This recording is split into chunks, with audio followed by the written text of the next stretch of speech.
Maintenant, on est sur le deuxième exercice de TD 10. Et cet exercice-là, c'est dédié à l'oreille humaine. Exercice 2. Et donc, on va étudier le fonctionnement de l'oreille humaine. Alors, la structure de l'oreille, c'est montré dans la figure. Ici, donc c'est notre oreille avec l'oreille externe avec le pavillon, l'oreille moyenne qui est montrée ici, et aussi là, et puis l'oreille interne ici. Et on va s'intéresser, nous, à la partie externe et moyenne. Et ce qu'on va chercher à comprendre, c'est comment fonctionne l'oreille, puisqu'il y a un problème au départ. C'est que s'il y a, donc voilà, on va avoir un son. Donc un son avec une certaine intensité qui arrive II sur l'oreille externe, ça va être transmis par le canal auditif ici vers l'oreille moyenne pour ensuite passer à l'oreille interne. La difficulté à laquelle doit faire face notre oreille, c'est que l'intensité de l'onde de son arrive dans l'air et passe à l'oreille interne qui est fait de fluide, c'est-à-dire l'eau. Donc, il y a un passage de l'air à l'eau, et vous savez bien, si vous vous souvenez bien du cours, que le passage de l'air à l'eau, il y a une perte terrible d'intensité.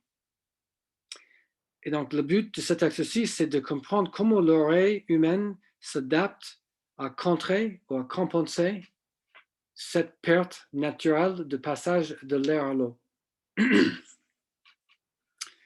Donc, pour faire ce calcul, on va regarder, on va donner quelques notions et on va surtout regarder cette partie de la figure en bas où il y a le tympan à gauche et à droite la fenêtre ovale. Et la fenêtre ovale, c'est là où on passe de l'air à l'eau. Et on va faire une petite notation, on va dire que IC moins, c'est l'intensité qui arrive dans la partie air avant de passer dans l'eau, là on va noter IC plus.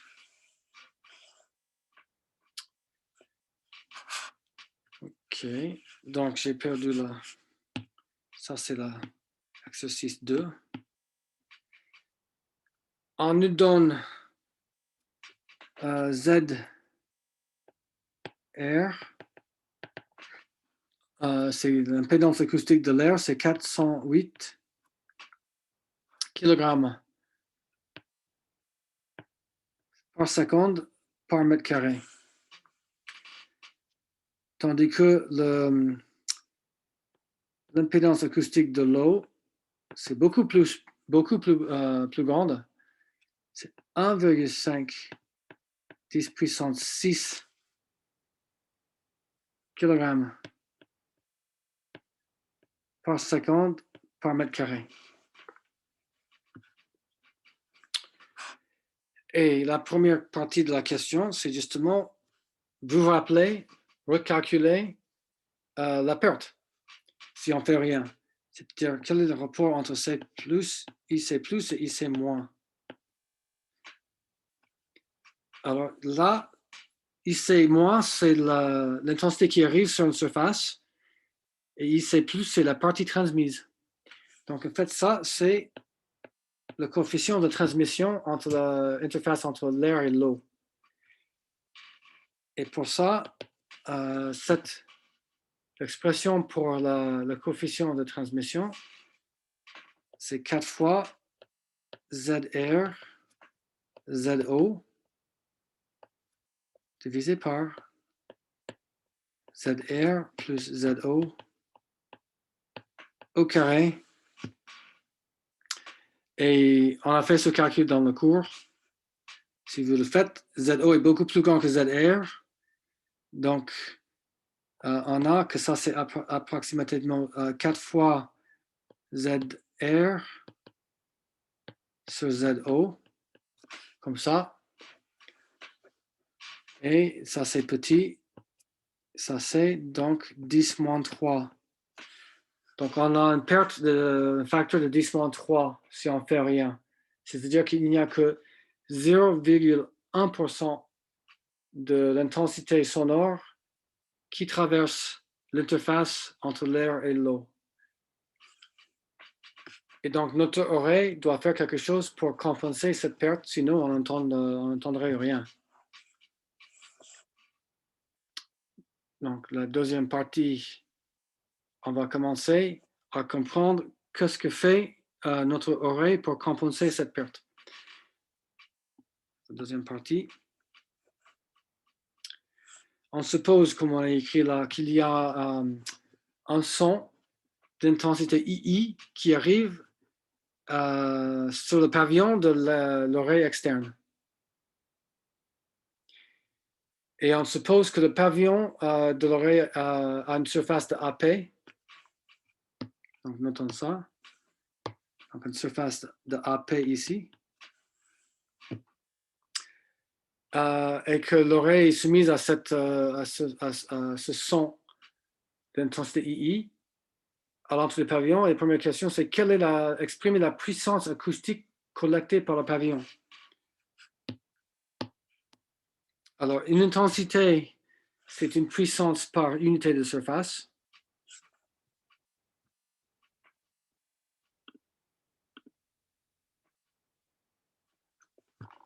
Donc, si on veut calculer la puissance collectée par le pavillon, ça va être la surface du pavillon fois l'intensité qui arrive sur le pavillon. Donc, c'est simplement I fois AP. Ça, c'est la partie A. Maintenant, la partie B, c'est en supposant qu'il n'y a pas de perte d'énergie le long du canal auditif, en bleu. Ici, cette partie-là en bleu. S'il n'y a pas de perte d'énergie le long du canal auditif, exprimez l'intensité acoustique IT au niveau du tympan, qui est l'autre bout du canal auditif. Sachant que le tympan a une surface AT ici. Donc, si on veut faire ça, s'il n'y a pas de perte d'énergie le long du canal auditif, c'est-à-dire que la puissance collectée, c'est la puissance envoyée le long du canal et qui arrive sur la surface du tympan. Donc, la puissance est conservée, c'est-à-dire que AP fois II, c'est AT fois IT. Donc, IT, c'est le rapport des surfaces AP sur AT fois II.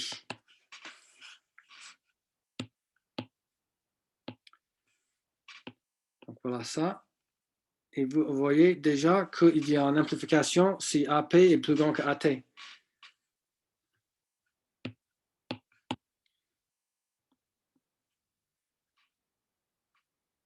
OK.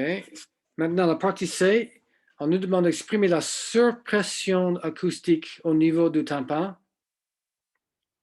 en fonction de IT et l'impédance de l'air.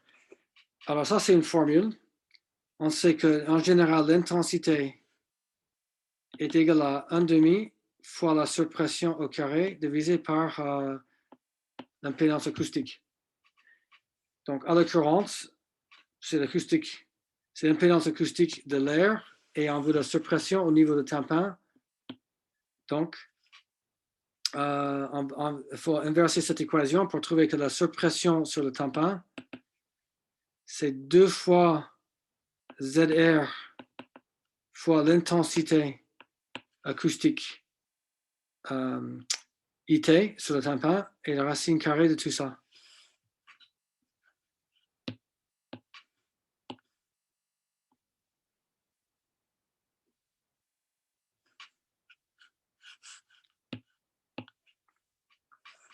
OK, donc maintenant on a l'intensité, suppression acoustique ici sur la surface du tympan. Alors, qu'est-ce que fait maintenant l'oreille moyenne? Bon, ça fait 2 choses. Et ça fait, c'est là où on rentre dans la partie 3, avec les informations données dans le sujet. Et les informations données, c'est que l'oreille moyenne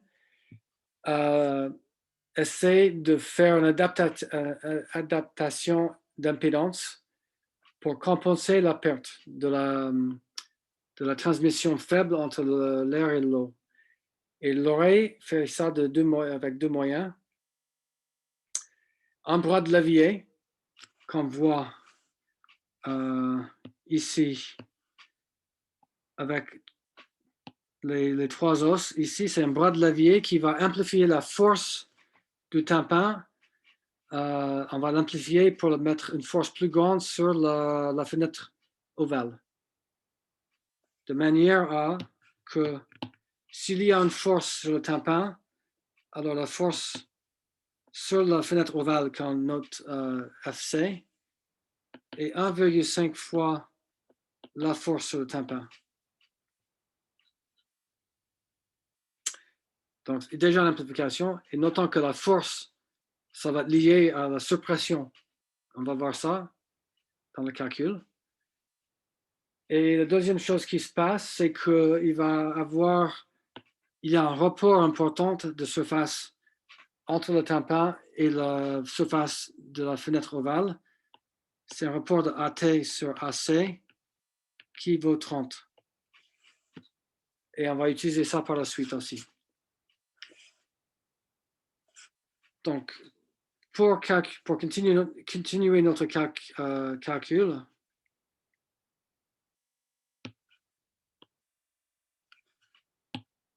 la partie 3A, la première étape, la première question, c'est trouver l'expression pour la surpression acoustique sur la fenêtre ovale.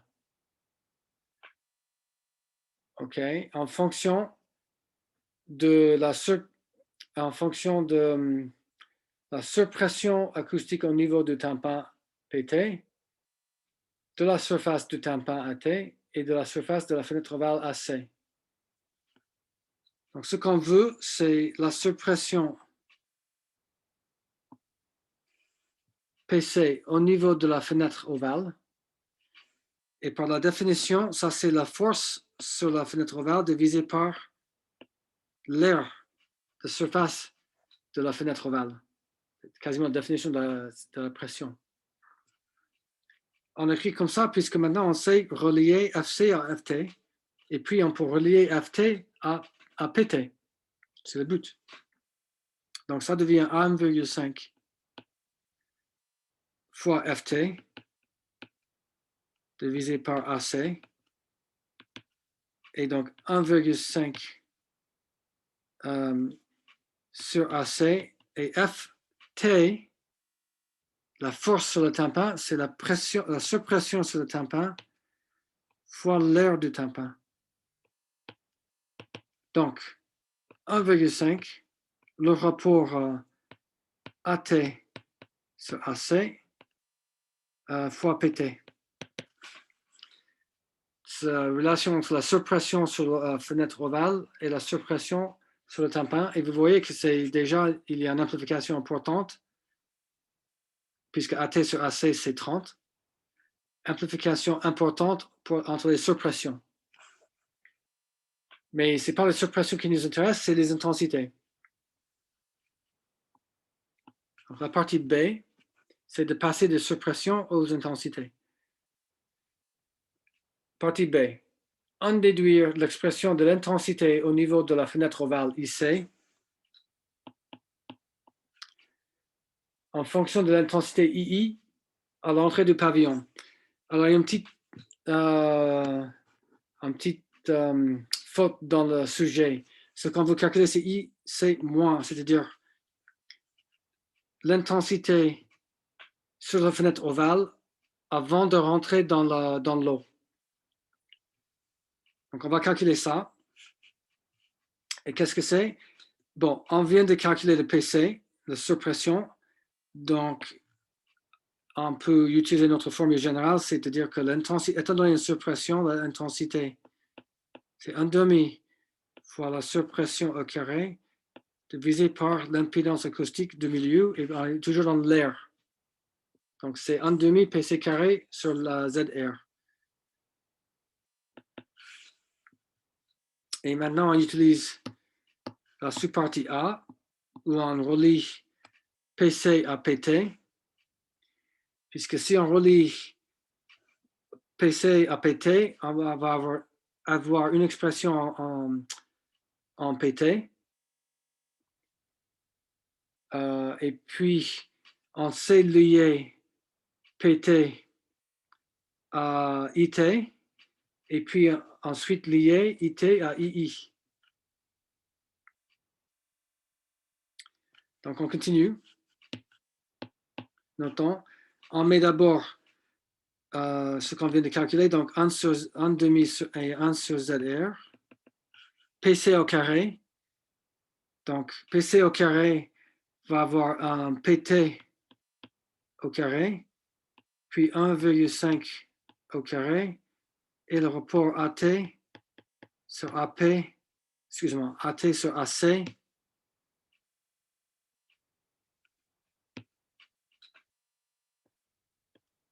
au carré. Et notons que la quantité entre les parenthèses en bleu ici, ça c'est exactement cette expression-là, c'est IT. Donc on peut remplacer tout ça par IT. Et puis ensuite, on remplace IT avec cette expression pour avoir en fonction de II. Donc en fin de compte, si on fait tout ça, on va avoir 1,5 au carré. Le rapport, attendez une chose, au carré. Le rapport de AT sur AC au carré. C'est souvent que ça c'est un rapport, ça c'est 30. Maintenant c'est au carré, donc on commence à avoir une grande amplification. Donc 1,5 au carré fois AT sur AC au carré fois IT. Et IT, c'est AP sur AT fois II. Et c'est ça l'expression qui est demandée dans la partie B. Et maintenant, dans la partie C, on veut calculer le rapport. Donc, on va mettre ça ici. La partie C, c'est le rapport de I, C- sur II. Donc, c'est ce qu'on vient de calculer, puisque voilà ici, I, moins, ici moins, et là, ici I. Excuse-moi. Voilà, ici moins, voilà, I. Le rapport des deux, c'est tout le coefficient devant. Et on nous a donné l'AT sur AC, c'est 30. Et c'est donné dans le sujet AP sur AT, c'est 10. Ça va être 30 au carré fois 10. Ça va être et fois 1,5 au carré. Ça va donner en fin de compte un total de 10 puissance 4.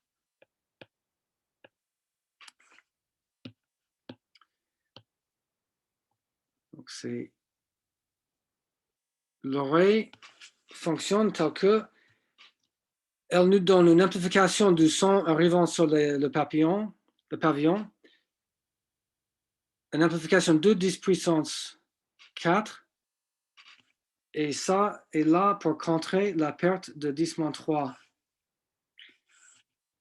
Donc maintenant, on a l'amplification du son de 20 000 sur la partie, sur la fenêtre ovale dans la partie R, et puis cette amplification, puis ensuite dans le passage dans l'eau, on perd 10 par un facteur 10-3. Donc en fin de compte, ce qui se passe, c'est que l'arrivée dans l'eau, c'est l'intensité arrivante fois un facteur de 20. C'est le produit de 10 4 fois 10-3, c'est un facteur de 20. Donc on a un net gain.